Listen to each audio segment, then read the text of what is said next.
আধার পেরিয়ে একটি নতুন সকালের সূচনা। হালকা কুয়াশার অবসান ঘটিয়ে পূর্ব দিগন্তে উদিত হলো সোনালী সূর্যের, যার মিষ্টি কিরণ ধীরে ধীরে ছড়িয়ে পড়েছে ধরণীর বুক জুড়ে। স্বাভাবিকভাবে এর সূচনা হলেও আজকের সকালটা অনেকটাই অন্যরকম হতে চলেছে, যা বলতে গেলে সবার কাছে একদমই অপ্রত্যাশিত। সকাল হতেই চারদিকে বাড়ছে লোকজনের আনাগোনা, পরিপূর্ণ হয়ে উঠেছে সেই বাজার যা কিছুদিন আগেও বিপ্লবের ধ্বংসশীলতার শিকার হয়েছিল। মানুষের আনাগোনা হোটেল ও চায়ের দোকানগুলোতে, উদ্দেশ্য নাস্তার সাথে এক কাপ চা দিয়ে দিনটা শুরু করা। কাজেই চায়ের কাপে চামচের সংঘর্ষের শব্দ বেজে উঠেছে কিছুক্ষণ পরপর। এর মাঝেই সকলের দৃষ্টি যায় বাইরের দিকে। বাঁশির শব্দের সাথে ছুটে ছুটে রাস্তা ফাঁকা করতে ব্যস্ত কয়েকজন অপরিচিত লোক, হাতে অস্ত্র না থাকলেও যাদের ভাবমূর্তি অনেকটাই সৈন্যকের মতো। সজ্জিত কালো ইউনিফর্ম গায়ে তাদের ধপধপ পায়ের ধ্বনি, যা অনেকটাই আতঙ্কে জন্ম দেয় জনসাধারণের মনে। কারণ কিছুদিন আগেই এখানে চলেছিল বিপ্লব ও তার লোকদের ধ্বংসলীলা, যার রেশ কাটেনি এখন অবধি। এখনো হসপিটালে থাকা আহতদের মাঝ থেকে মৃত্যুর সংবাদ ভেসে আসে। বাজারের অবস্থা সচল হলেও মানসম্মত হয়ে ওঠেনি এখনো। কাজেই বাঁশির শব্দে তেড়ে আসা লোকদের দেখে রাস্তা পুরোপুরি ফাঁকা হয়ে যায় মুহূর্তেই। অনেকেই দোকানের সামনে ও আনাচে কানাচে থেকে দাঁড়িয়ে দেখতে ব্যস্ত কি হতে চলেছে। চোখে মুখে কৌতূহল স্পষ্ট ফুটে উঠেছে। এর মাঝেই ফাঁকা রাস্তা দিয়ে প্রবেশ করতে থাকে একের পর এক গাড়ি, শৃঙ্খলা বজায় রেখে পরপর সারিবদ্ধভাবে। লোকজনের চোখে মুখে তীব্র বিস্ময়, এত সংখ্যক গাড়ি নিয়ে আগমন ঘটছে কার। ভেবেই রাস্তার পাশ ধরে ছুটে যায় সামনের দিকে। ধসিয়ে দেওয়া সেই ভবনের স্থানটা পরিষ্কার করে নেওয়া হয়েছিল পুরোপুরি, যা এই মুহূর্তে একটা বড় মাঠের ন্যায় প্রস্তুত করা হচ্ছে নতুন ভবনের জন্য। গাড়িগুলো সারিবদ্ধভাবে বৃত্তাকারে দাঁড়ালো সেই প্রস্তুত করা বিশাল মাঠে। সেই সাথে অনেক মানুষ ভিড় জমিয়েছে এমন পরিস্থিতির সাক্ষী হতে। হালকা কানাঘুষার চলমান থাকলেও পরিস্থিতি অনেকটাই স্তব্ধ। সকলের দৃষ্টি তখন মাঝখানে অবস্থানরত গাড়িটার দিকে। কে হতে পারে এই ব্যক্তি? তাদের কৌতূহলের অবসান ঘটিয়ে বেরিয়ে আসে রাজ, চুল আঁকড়ে ধরে রাখা তার শক্ত মুঠো।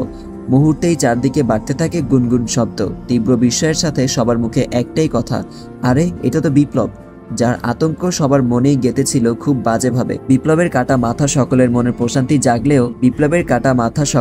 প্রশান্তি জোগালেও সৃষ্টি হয় তীব্র কৌতূহল ও বিস্ময়ের। তাহলে রাজি কি সেই ব্যক্তি যে এতদিন তাদের ও বিপ্লবের মাঝখানে ঢালস্বরূপ অবস্থান করে এসেছিল, যে তাদের গোপনের সাহায্যের পাশাপাশি সকল মজলুমদের পাশে থাকার ব্যাপারে প্রতিশ্রুতিবদ্ধ হয়েছিল? যদিও বিষয়টা এর আগে কম বেশি জানাজানি হলেও নিজেকে সরাসরি প্রকাশ করেনি রাজ। আজই প্রথমবার সরাসরি বিপ্লবের মাথা হাতে তার আত্মপ্রকাশ, যা মুহূর্তের মাঝেই তোলপাড় ফেলে চারদিকে। মার্কেটের পরিস্থিতি বিবেচনায় নিয়োগ করা হয়েছিল বেশ কিছু প্রশাসনিক সদস্য, যারা ইতিমধ্যেই অস্ত্র তাক করে অবস্থান করছে রাজ ও তার লোকদের চারপাশে। কারণ একটা কাটা মাথা হাতে সরাসরি ময়দানে অবস্থান করাটা কোনো ছেলে খেলা নয়। তার উপর প্রশাসনের সাথেও কোনো প্রকার সম্পৃক্ত নয় রাজ। যদিও আহমেদ সাইফের পরিকল্পনা, কিন্তু এখনো প্রকাশিত হয়নি। কাজেই নিজের দায়িত্ব পালনে রাজকে চারদিক থেকে ঘিরে রেখেছে তারা। এর মাঝেই সেখানে উপস্থিত হয় রুশানের গাড়ি। এখন একটি অ্যাড চলবে, আপনারা চাইলে স্কিপ করতে পারেন। ওয়ানেক্স হচ্ছে সবচেয়ে বিশ্বস্ত বুকমেকার, যা পিএসজি এবং সিরিয়া অ্যাপের অফিসিয়াল পার্টনার। খুব শীঘ্রই ইন্ডিয়ান প্রিমিয়ার লিগ শুরু হতে চলেছে এবং এটি সবচেয়ে বড় সুযোগ আপনার প্রিয় দলকে সমর্থন করার। এই অ্যাপে আপনি cricket, football, tennis live match দেখতে এবং তাদের স্কোর ভবিষ্যৎবাণী করে সহজে অর্থ উপার্জন করতে পারবেন। সেই সাথে বিএমডব্লিউ গাড়ি, আইফোন, ল্যাপটপ এবং আরো অনেক নগদ পুরস্কার জেতারও সুযোগ রয়েছে। এই অ্যাপটিতে আপনি crash, crystal, under and over 21 ইত্যাদি গেম খেলে সহজেই আয় করতে পারবেন। আপনি বিকাশ, নগদ, ব্যাংক, ক্রিপ্টো, পেপাল এবং অন্যান্য সহজ পদ্ধতির মাধ্যমে সহজেই আপনার জেতা টাকা তুলতে পারবেন। এখানে আপনি 24 ঘন্টা 7 দিন গ্রাহক সহায়তা পাবেন। তাই এখনই পিন কমেন্টের লিঙ্ক ব্যবহার করে রেজিস্ট্রেশন করুন অথবা গুগলে ওয়ানেক্স সার্চ করে রেজিস্ট্রেশন করুন। আর হ্যাঁ, রেজিস্ট্রেশনের সময় আমার প্রোমো কোড ওয়ানমারুফ ব্যবহার করে প্রথমবার ডিপোজিটে 20,000 টাকা পর্যন্ত জেতার সুযোগ পান। বিভাগীয় ডিআইজির উপস্থিতিতে এক মুহূর্তের জন্য নীরব হয়ে যায় চারপাশ। নিজের ইউনিট নিয়ে রুশান স্বাভাবিক গতিতে এগিয়ে দাঁড়ালো রাজের পাশে। অতঃপর চারদিকে এক নজর তাকিয়ে ইশারা করতেই অস্ত্র নামিয়ে দেয় প্রশাসনিক সদস্যরা। সবটা নিয়ন্ত্রণে এনেই রাজের দিকে দৃষ্টি স্থির রাখে সে। হে মজলুম জনতা, হে উপস্থিত জনসাধারণ ভাই ও বোনেরা, আজ এই বিজয়ের দিনে আপনাদের সবার প্রতি রইল আমার আন্তরিক ভালোবাসা ও সালাম। আসসালামু আলাইকুম। রাজের এক কথায় নীরব হয়ে যায় চারপাশ। কেউ কেউ সালামের জবাব দিলেও বাকিরা নীরবে তাকিয়ে রইল তার দিকে। যা লক্ষ্য করে রাজ ফের বলে, আপনারা সকলেই হয়তো এতদিন নিজের মাঝে এই জালিমের প্রতি ক্ষোভ পুষে রেখেছিলেন, কারণ এই ময়দানেই তার ঘটানো হত্যাযজ্ঞে ও নৃশংসতা আমাদের অনেকেই শাহাদাত বরণ করে আমাদের মাঝ থেকে বিদায় নিয়েছে। খালি হয়েছে বহু মায়ের কোল, এতিম হয়েছে বহু শিশু। এর আগেও বহু বাবা মা তাদের গুম হওয়া কলিজার টুকরো ছেলে ও মেয়ের খোঁজ আজও পায়নি। ধ্বংস হয়েছে হাজারো সাজানো পরিবার, কিন্তু পরিশেষে আল্লাহর রহমতে আমরা এই জুলুমের অবসান ঘটাতে সফল হয়েছি, আলহামদুলিল্লাহ। বলেই থামলো রাজ। সকলের মাথা উঁচু করার দৃষ্টি তার দিকে স্থির করা। রাজের প্রতি কৃতজ্ঞতা অনেকেই তার সাথে তাল মিলিয়ে বলে আলহামদুলিল্লাহ। তাদেরকে দেখেই একটা চিরসত্য উপলব্ধি করা যাচ্ছে। মৃত্যু বেদনাদায়ক একটি শব্দ হলেও কোনো জালিমের মৃত্যুকে বরাবরই মজলুমদের মুখে হাসি ফুটে ওঠে, যার জলজন্ত প্রমাণ বিপ্লব ও এই লোকগুলো।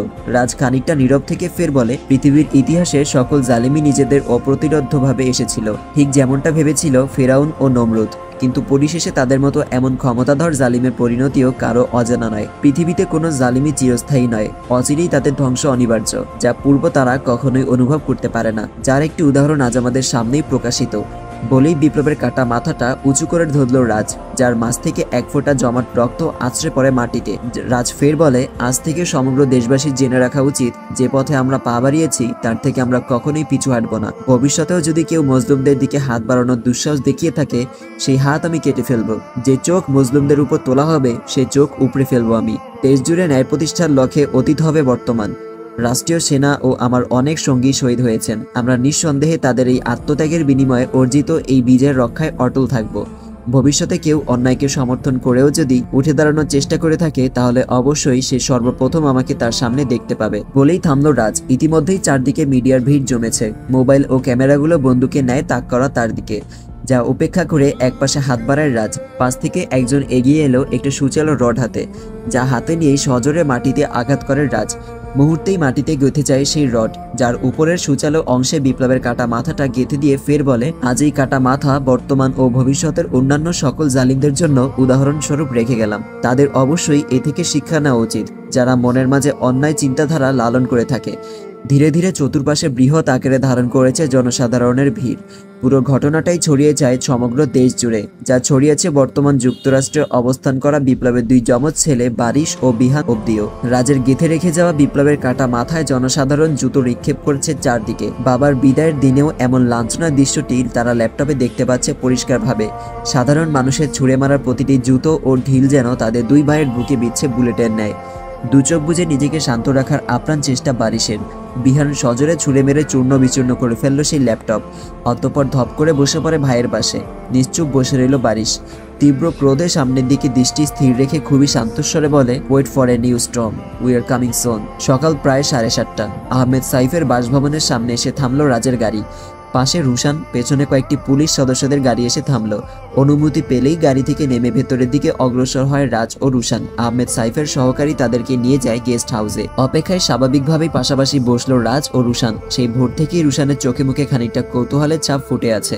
এই মুহূর্তেও তার ব্যতিক্রম নয়। মনের ভেতর একটাই চিন্তা, কারা এই বারিশ ও বিহান। সেদিন আকাশের থেকে পূর্ণ তথ্য সংগ্রহের মুহূর্তে আকাশ থেকে খুব ভালোভাবেই একটা বিষয়ে সতর্ক করে দিয়েছিল, বিপ্লবকে ধ্বংস করার পর সেও ধ্বংস হবে, যে বিপ্লবকে ধ্বংস করবে।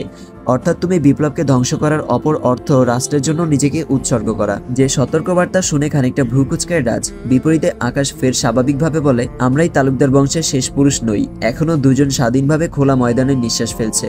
বিপ্লবের যমজ দুই ছেলে, যারা বর্তমানে যুক্তরাষ্ট্রে অবস্থান করছে। বিপ্লবের ছেলে? বিস্মিত হয় রাজ। আকাশ ফের বলে, হ্যাঁ, তারা ছোটবেলা থেকেই যুক্তরাষ্ট্রে বেড়ে উঠেছে। বর্তমানে তারা দুজনই 27 বছরের টকবগে যুবক। আমার জন্মের 1 বছর পরই তাদের জন্ম হয়েছিল। অতঃপর 7 কি 8 বছরের মাথায় বিপ্লব আমাকে রেখে তাদের দুজনকে পাঠিয়ে দেয় যুক্তরাষ্ট্রে, যারা বর্তমানে বারিশ ও বিহান হয়ে বেড়ে উঠেছে। বলেই থামলো আকাশ। একটা শ্বাস ছেড়ে ফের বলে, তারা ছিল বিপ্লবের অবৈধ সন্তান। বিপ্লবের বয়স যখন 17, তখন সে তার এক কলেজ ফ্রেন্ডকে গুম করে নিজের কাছে রেখে দেয় অনেক দিন। মেয়েটা খোঁজ করেও সন্ধান পায়নি তার পরিবার, কারণ তখন প্রযুক্তি এতটাও অত্যাধুনিক ছিল না। সবশেষে সত্য গোপন রাখতে বিপ্লব সিদ্ধান্ত নেয় মেয়েটাকে হত্যা করার, কিন্তু হঠাৎ জানতে পারে সে অন্তঃসত্ত্বা। অতঃপর শুরু হয় মেয়েটার বন্দি জীবন। পরিশেষে মেয়েটা একসাথে 2টি ছেলে সন্তানের জন্ম দেয়। উত্তরাধিকারের জন্য বিপ্লবের প্রয়োজন ছিল বাচ্চা, যার ফলে পরবর্তীতে মেয়েটা ও তার মাঝে ঝামেলা হয় এ নিয়ে। ফলস্বরূপ মেয়েটার দেহ 65 টুকরো করে নিজের পালিত কুকুর দিয়ে খাইয়ে দিয়েছিল বিপ্লব। কেউ সেই মেয়েটার লাশও খুঁজে পায়নি আর। বাবা ইব্রাহিম তালুকদার নিজের সম্মান ও ছেলেকে রক্ষার্থে নিজের মাঝেই ধামাচাপা দেয় এই বিষয়টা। তালুকদার পরিবারের অনেক সত্যই অবনীত থেকে গোপন রাখতে পারলেও আমার থেকে পারেনি। শিকড় থেকে পাতা কিছুই আমার অজানা নয়। বলেই ফের থামলো আকাশ। রাজের নীরব দৃষ্টি তার দিকে স্থির করা। আকাশ ফের বলে, পরবর্তীতে বারিশ ও বিহানের তুখর বুদ্ধিমত্তা ধরা পড়ে বিপ্লবের দৃষ্টিতে। বুঝতে পারে এরা দুজনই তার যোগ্য উত্তরাধিকার হিসেবে বেড়ে উঠবে, যার ফলে পরবর্তীতে বিয়ে করলেও কোনো সন্তান নেয়নি বিপ্লব। কয়েক বছর আগে তার প্রথম স্ত্রী মারা গেলে মারিয়া নামের এক যুবতী মেয়েকে বিয়ে করে সে। সবটা শুনে খানিকটা সময় নীরব রইল রাজ। অতঃপর স্বাভাবিক স্বরে প্রশ্ন ছুড়ে, সবকিছুর সমাপ্তি জেনেও বারিশ ও বিহান কেন এ দেশে পা রাখার দুঃসাহস দেখাবে? রাজের এমন প্রশ্নে আকাশ তার দিকে চেয়ে বলে, তুমি কেবল তাদের নামটাই শুনেছ, তাদের সম্পর্কে এখনো কিছুই জানো না। তোমার কি ধারণা প্রশাসনের বিরুদ্ধে যাওয়ার সত্ত্বেও বিপ্লব নিজের ক্ষমতার জোরে এমন আধিপত্য বিস্তার করেছিল? কোনো বহির্বিশ্বের শক্তি ছাড়া কি এটা আদৌ সম্ভব? বারিশ ও বিহান বেড়ে ওঠার সাথে নিজেদের এমন পর্যায়ে পৌঁছাতে সক্ষম হয়েছে যেখানে যুক্তরাষ্ট্র তাদের মাধ্যমে গোপনে বিপ্লবকে সমর্থন করে এসেছিল। আমাদের এই পুরো সংগঠনের জন্য ভারী অস্ত্রের চালান বারিশ ও বিহানের মাধ্যমেই আমাদের কাছে পৌঁছাতো। বিপ্লব প্রায় পুরো রাষ্ট্রের মাথাগুলোকে নিজের আয়ত্তে করে নিয়েছিল, এমপি থেকে শুরু করে প্রশাসনিক পর্যায়ে। আর অল্প কিছুদিন এভাবে অতিবাহিত হলেই দেশজুড়ে একটি ভয়ঙ্কর বিদ্রোহের সূচনা করত বিপ্লব, যার প্রধান লক্ষ্য আহমেদ সাইফকে ক্ষমতাচ্যুত করা এবং সে স্থানে যুক্তরাষ্ট্রের পুতুল সরকার বসানো, যার মাধ্যমে এই দেশের শাসন নিয়ন্ত্রণ যুক্তরাষ্ট্রের হাতে চলে যেত। আর বিপ্লব পেয়ে যেত সরাসরি আধিপত্যের লাইসেন্স। রাজনৈতিক নেতা থেকে প্রশাসন সবটাই বিপ্লবের নিয়ন্ত্রণে চলে এসেছিল, কিন্তু মাঝখানে তোমার হস্তক্ষেপ সবকিছু এলোমেলো করে ফেলেছে। আকাশের প্রতিটা কথাই যেন বিস্মিত করেছিল রাজকে। সন্ত্রাসীবাদের পাশাপাশি তারা রাষ্ট্রকে নিয়ে এমন নোংরা ষড়যন্ত্রে মেতে উঠেছিল। খানিকটা সময় নিয়ে আকাশ ফের বলে, বিপ্লবের পতন ঘটাতে সক্ষম হলেও স্বাভাবিকভাবেই তুমি সবার দৃষ্টিতে পড়ে যাবে। বারিশ ও বিহানের দৃষ্টিতে তো পড়বেই, সেই সাথে যুক্তরাষ্ট্রের। কাজেই পরবর্তীতে বারিশ ও বিহান এই ভূমিতে পা রাখলেও তা রাখবে যুক্তরাষ্ট্রের নাগরিক অথবা কোনো না কোনো বিষয়ের প্রতিনিধি হিসাবে, যারা তোমার সামনে অবস্থান করলেও তুমি চাইলেই তাদের হত্যা করতে পারবে না। বিপ্লবের সমাপ্তি টানলে তুমি কেবল বারিশ ও বিহানের মুখোমুখি হবে না, মুখোমুখি হবে এক ভয়ঙ্কর ষড়যন্ত্রের। আর ষড়যন্ত্রের দিক দিয়ে যুক্তরাষ্ট্রের দুর্দশিতা তোমার নিশ্চয়ই অজানা। এখন যদি নিজেকে রাষ্ট্রের জন্য উৎসর্গ করে তুমি এই ষড়যন্ত্র মোকাবেলায় প্রস্তুত থাকো, তবেই বিপ্লবের বিরুদ্ধে চূড়ান্ত পদক্ষেপ নিতে পারো। সবই শুনেছ, এখন বিপ্লবের কাছে হার মানবে নাকি তার সমাপ্তি টানবে? বিপরীতে রাজের দৃঢ় সিদ্ধান্ত, একটি বিপদ এগিয়ে আসার অপর অর্থ একটি নতুন বিজয়ের পথ উন্মোচিত হওয়া।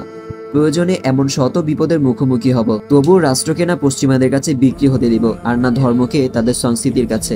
জুলুম ও অন্যায়ের বিরুদ্ধে হব সর্বদা আপোষহীন, কারণ আমি একজন মুসলিম। সারা দুনিয়া আমার বিরুদ্ধে অবস্থান করলেও আমি কখনোই জালিমদের সমর্থন নিতে পারি না। দেখতে দেখতে ঘড়ির কাঁটা 10টায় গিয়ে ঠেকেছে। আহমেদ সাইফের বাসভবন থেকে ফিরেই বাসার উদ্দেশ্যে রওনা দেয় রাজ। ফরিদানটি ও আরোহী দীর্ঘ অপেক্ষার অবসান ঘটিয়ে পা রাখে বাড়ির সীমানায়। বিদায়বেলাটা দুশ্চিন্তায় ভরপুর থাকলেও ফেরার মুহূর্তটা বিজয় বেশে। যাদের সংবর্ধনা জানাতে সদর দরজার সামনে দাঁড়িয়ে আছে ফরিদানটি ও আরোহী, তার সাথে নিবিড়ের পরিবারও দাঁড়িয়ে আছে। ছেলেকে ফিরে পেতেই আবেগে আপ্লুত হয়ে পড়েন তারা। অশ্রুকণা ছেড়ে বুকে টেনে নেয় নিবিড়কে। ফরিদানটির পাশে দাঁড়িয়ে নিবিড় ও তার পরিবারের দিকে চেয়ে রইল রাজ। কতই না সুন্দর এই মুহূর্তটি। আর অল্প কিছুদিন, শীঘ্রই সেও দীর্ঘ অপেক্ষার অবসান ঘটিয়ে তার পরিবারের সাথে একত্রিত হতে চলেছে। ফরিদানটি একে একে সব ছেলেকে ফিরে পেলেও দেখতে পায়নি রুশানকে। কাজেই খানিকটা কৌতূহল নিয়ে বলে, রুশান কোথায়? এমন দিনেও কি সে অল্প সময়ের জন্য আসতে পারেনি? বিপরীতে রাজ বিষয়টা সহজভাবে হ্যান্ডেল করে নিয়ে বলে, সে সময় বের করে অবশ্যই আসবে আন্টি, এবং তা আজকের মাঝেই। রাজের কথাটা সান্ত্বনা স্বরূপ ভাবেই নিল ফরিদানটি। অতঃপর এই বিষয়ে আর কথা না বাড়িয়ে তুষার ও নিলয় সহ সকলকে নিয়েই পা বাড়ায় ভেতরের দিকে। তার এমন রিয়েকশনে বুঝতে সময় লাগেনি রাজের। কাজেই মৃদু হাসল সে, কারণ রুশান সত্যিই আসবে। সাথে থাকবে তার একটি ছোট্ট সারপ্রাইজও। দেখতে দেখতে পেরিয়ে যায় দুপুরটাও। বিজয়ের আনন্দে ফরিদানটি নিজ হাতের রান্না দ্বিগুণ মধুময় করে তুলেছে লাঞ্চের সময়টুকু। উপভোগ্য ছিল সম্পূর্ণ মুহূর্তটাই। বিকেল হতেই নিবিড়কে সাথে নিয়ে ফিরে যায় তার পরিবার। রাজ তাদের আরো কয়েকদিন থাকতে বললেও থাকেনি তারা। বিশেষ করে আবরার। একজনের বাড়িতে প্রয়োজনের তুলনায় বেশি সময় অবস্থান করাটাও তার কাছে আত্মসম্মানের প্রশ্ন। কাজেই অন্য কোনো একদিন সময় বের করে আসার প্রতিশ্রুতি দিয়ে ছেলে ও পরিবারকে নিয়ে রওনা দেয় সে। স্বাভাবিকভাবেই বিষয়টা সামলে নিলয়কে সাথে নিয়ে বেরিয়ে পড়ে রাজ, কারণ এখনো গুরুত্বপূর্ণ একটা কাজ বাকি। আর তা হলো আকাশ, যে এই মুহূর্তে সেই একাকী ঘরের দেওয়ালে পিঠ ঠেকিয়ে বসে আছে চুপচাপ। বড্ড ক্লান্ত সে। তার কাছে এক একটা দিন যেন এক একটি বছরের মতোই দীর্ঘ। ডানাকাটা পাখির ন্যায় পড়ে আছে এক বন্দি খাঁচায়। সময় গুনছে কখন রাজ এসে তার মৃত্যু নিশ্চিত করবে, যা তার জন্য নিশ্চিতভাবে অবধারিত। এর মাঝেই দরজা খোলার শব্দে মাথা তুলে তাকায় আকাশ। দেখে ভেতরে প্রবেশ করছে রাজের দুজন লোক। আকাশ কারণ জিজ্ঞেস করতেই একজন বলে, সময় ফুরিয়ে এসেছে তোমার। চূড়ান্তভাবে আল্লাহর নিকট ক্ষমা চেয়ে নাও। খুব শীঘ্রই মৃত্যুর মুখোমুখি হতে চলেছ। চূড়ান্ত সময়টা এসেই গেল তাহলে, ভাবতেই একটা লম্বা শ্বাসে চোখ বুজে নেয় আকাশ। খানিকটা সময় ধরে রাখলো তা। অতঃপর শ্বাস চোখ মেলে তাকিয়ে বলে, রাজ কি নিজেই এটা সম্পূর্ণ করবে, নাকি আমাকে রুশানের হাতে তুলে দিবে? বিপরীতে রাজের লোকটি সোজাসাপটাভাবে বলে তিনি বিপ্লবকেও রুশান স্যারের হাতে তুলে দেননি, নিজেই মাথা নিয়েছে বিপ্লবের। কাজেই নিশ্চিতভাবে বলা যায় হয়তো তিনি তোমার ব্যাপারেও একই সিদ্ধান্ত নিতে চলেছে। অন্যদিকে পাশের বাড়ির দুটো বাচ্চা মেয়ের সাথে খুব ভাব জমেছে রাইসার। সুযোগ পেলেই এই বাড়িতে ছুটে আসে তারা। নানান বায়নায় মাঝে মাঝে রাইসাকেও বাচ্চাতে রূপান্তরিত করে তোলে। আজও তার ব্যতিক্রম হয়নি। বিকেল হতেই তারা ছুটে এসেছে রাইসার কাছে। দুজন দুহাত ধরে তাকে টেনে নিয়ে গেল বাড়ির দক্ষিণ পাশটায়, যেখানে ছোট ছোট সবুজ ঘাসের সাথে সারিবদ্ধভাবে ছোট ছোট গাছে ভরে আছে। ওড়না দিয়ে রাইসার চোখ জোড়া শক্ত করে বেঁধে নেয় বাচ্চাগুলো। অতঃপর চারদিক ছোটাছুটি করে মেতে উঠে সেই পুরনো দিনের এক পরিচিত খেলায়, কানামাচি ভো ভো। রাইসাও মনের আনন্দেই বাচ্চাগুলোকে ধরার চেষ্টায় ব্যস্ত। এর মাঝেই সেখানে আগমন ঘটে রুশানের। রাইসাকে সারপ্রাইজ দিতেই গেটের বাইরে গাড়ি থেকে নেমে যায় সে। চুপি চুপি পায়ে হেঁটে প্রবেশ করে একগুচ্ছ ফুল হাতে। রুশানকে দেখেই থেমে যায় বাচ্চাগুলো। রুশানের দিকে তাকাতেই এক আঙুল ঠোঁটে ছুঁয়ে তাদের চুপ থাকতে ইশারা করে রুশান। অতঃপর রাইসার সামনে গিয়ে দাঁড়ায় সে। বাচ্চাদের খুঁজতে খুঁজতে আচমকেই সামনে অপ্রত্যাশিত কাউকে আবিষ্কার করে রাইসা। কোনো পুরুষকে অনুভব করতেই আতকে উঠে কয়েক পা পিছিয়ে যায় সে। রুশান একইভাবে তাকিয়ে রইল তার দিকে। বিপরীতে হাত দিয়ে টেনে চোখ থেকে ওড়নাটা নামিয়ে নেয় রাইসা। সামনে রুশানকে দেখেই এক মুহূর্তের জন্য স্তব্ধ করে যায় সে। কারণ রুশান বলেছিল এখন ছুটি নেওয়া পসিবল না। তার মানে কি বিষয়টা সারপ্রাইজিং ছিল? বিপরীতে মৃদু হাসল রুশান। আর স্থির থাকেনি রাইসা। ছুটে গিয়ে শক্ত করে জড়িয়ে ধরে রুশানকে। পিছিয়ে যেতে চাইলেও নিজেকে সামলে নেয় রুশান। নিজেও শক্ত করে নিজের বাহুতে আবদ্ধ করে নেয় তার একান্ত প্রিয় মানুষটি। দুজনই নিশ্চুপ। রাইসা কেবল নীরবে অনুভব করছে রুশানের হার্টবিট, আর রুশান তার বেসামাল নিঃশ্বাস।